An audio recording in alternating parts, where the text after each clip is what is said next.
Çekirge ve karıncanın yarışı. Bir zamanlar yeşil ve verimli bir vadi vardı. Bu vadide Çekirge ve Karınca adında iki arkadaş yaşardı. Her ikisi de çalışkanlık ve azim konusunda ünlüydü. Ancak çalışma tarzları birbirinden oldukça farklıydı. Çekirge canlı, coşkulu ve maceracıydı. Zamanının çoğunu eğlenceli vakit geçirerek, diğer böceklerle sohbet ederek ve melodi yaparak geçirirdi. Diğer yandan karınca oldukça disiplinli ve sorumluydu. Her gününü işine adar, yiyecek toplamak ve kış mevsimi için depolamak için yoğun bir şekilde çalışırdı. Bir gün vadinin diğer sakinleri Çekirge ve Karınca arasında bir yarış düzenlemesini teklif ettiler. Yarış, vadinin bir ucundan diğerine kadar olan mesafeyi kapsayacaktı. Herkes hangisinin daha hızlı ve yetenekli olduğunu görmek istiyordu. Yarış günü geldiğinde yarışın başlama noktasında kalabalık bir grup toplandı. Çekirge ve Karınca heyecanla bekliyorlardı. Yarış başladığında Çekirge hızla ilerlemeye başladı. Uçarak ve zıplayarak hızla ilerliyordu.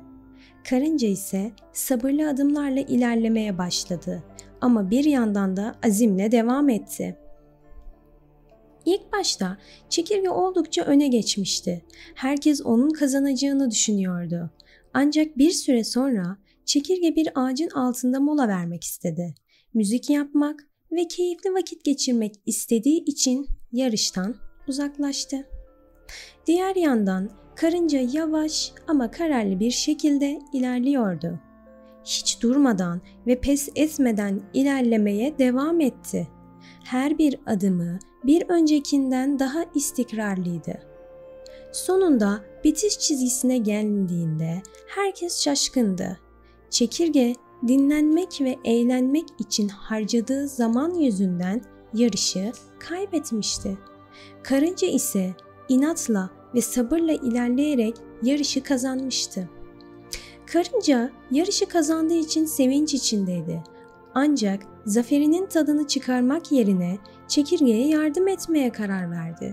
Çünkü karınca dostluğun ve yardımlaşmanın ne kadar önemli olduğunu biliyordu. Çekirge mola verdiği yerde melodi yaparken karınca yanına vardı ve ona yardımcı olmak istediğini söyledi.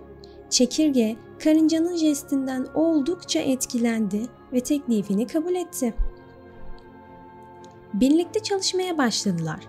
Çekirge melodilerini ve şarkılarını paylaşırken karınca da yiyeceklerini toplamak için çabalıyordu. Aralarında bir takım çalışması ve dayanışma başlamıştı. Zaman geçtikçe Çekirge çalışma ve çaba kavramını daha iyi anlamaya başladı. Karıncanın disiplinli ve azimli çalışmasından etkilenmişti. Onunla birlikte çalışırken zamanın eğlenceli olabileceğini ancak bazen iş odaklanmada önemli olduğunu fark etti. Sonbahar gelip çattığında her iki arkadaş da yiyeceklerini toplamışlardı. Kış mevsimi yaklaştığında Çekirge ve Karınca birlikte depoladıkları yiyeceklerle kışı rahatlıkla geçirebileceklerdi. Bu süreç boyunca Çekirge karıncanın öğrettiklerini ve onun çalışkanlığını takdir etti.